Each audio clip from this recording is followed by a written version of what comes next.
Thank you, Mr. Bauer. Now we will open for questions. Please, if someone would like to make a question, please. 1 second, please.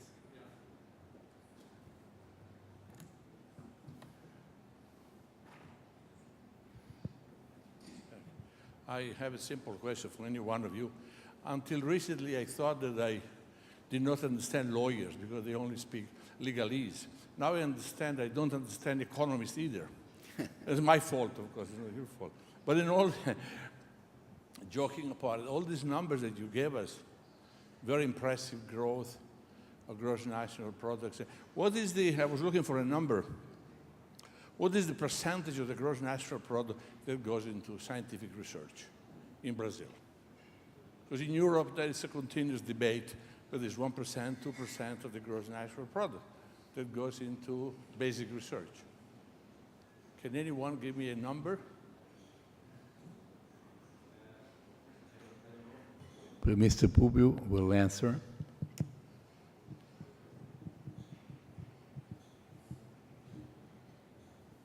I don't know about the national numbers about all the research, but I can talk a little bit about Petrobras and the oil and energy business research and development.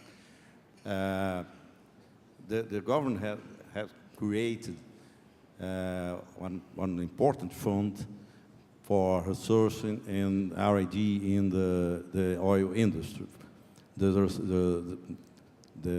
The money comes from the fields that have a high production, and is a lot of money. Today we have in Brazil almost more than $500 million per year of research. Most of them now in the Petrobras Research Center, but we have a lot in all the system of universities in Brazil. And if someone knows our research center is one of the biggest of the oil industry, and today we invest much more than all the other majors in R&D. I don't know other sectors in Brazil, but I know that there are important government programs in order to stimulate the basic research and what I believe is important, to link the basic research with the applied research in order to have, as soon as possible, you have patents, but not only the patents, but products to be delivered for the community. I mean, when I'm talking about science, I mean R&D, actually. That's what they meant, research and development. And in Europe, for example, there is a huge disparity between, say, Finland and Greece. I mean, we are talking about few percentages of the GNP. We're not talking about, but still there is great disparity even within Europe, which is more or less homogenized in the economy, etc. So I was curious to find out how much is the increase actually in Brazil, because your economy has been increasing, as all these numbers have clearly shown. And I want to see that whether there was a corresponding increase in the R&D, but I'll look it up somewhere, I'm sure. I can answer you. I can answer you. Oh, I think we are really improving. We are doubling our investment in research. I think we are around the 2% right now, and we came from 1%. But this is increasing in Brazil, and as you said, for developing countries, we need to do that. And I think we have a system that is improving in that area, and I will thank you for your question. No, but 2% is a lot. Right? Yeah, it's now coming from 1% to 2%, and it's increasing in the last 5 and 10 years. It's a huge number. Thank you very much. You're welcome. I will ask if someone more would like to make any question. Please.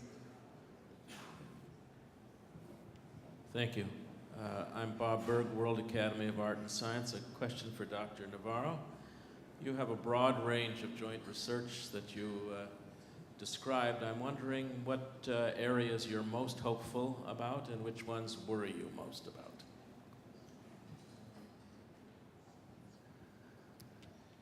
I think the push is towards, sorry, otherwise this is too much. The push is towards trying to devise systems that have predictive power.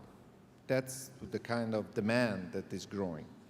And the trouble for us is that the most interesting part is where they are most difficult. So there are a certain number of prediction that I think we're pretty confident will improve, and other that we'll have to find a way of using whatever information is there. I'm confident that we'll be able to get improvement at seasonal time scale.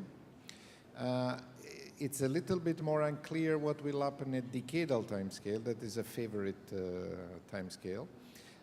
Climate scenario are a different story. Climate scenario are never been meant to be forecasts or predictions.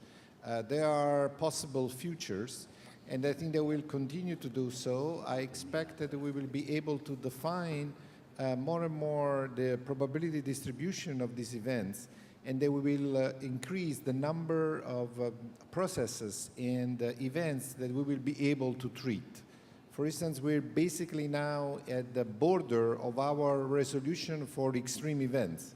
So I expect that over the next 5 to 10 years, we will be able to come up with probability distribution for extreme events like hurricanes or severe weather everywhere.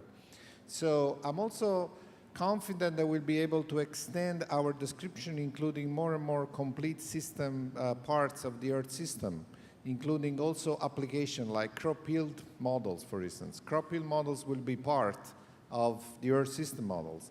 And there are efforts underway, we're part of it, to include economic models into the Earth system models. So we will see what kind of reliable results we will be able to get from these, but sure we will have 10 very exciting years ahead of us. Thank you. Sorry we had to finish this section. I want to thank you, the speakers and the questions, and thank you for everybody, and we'll follow the next section.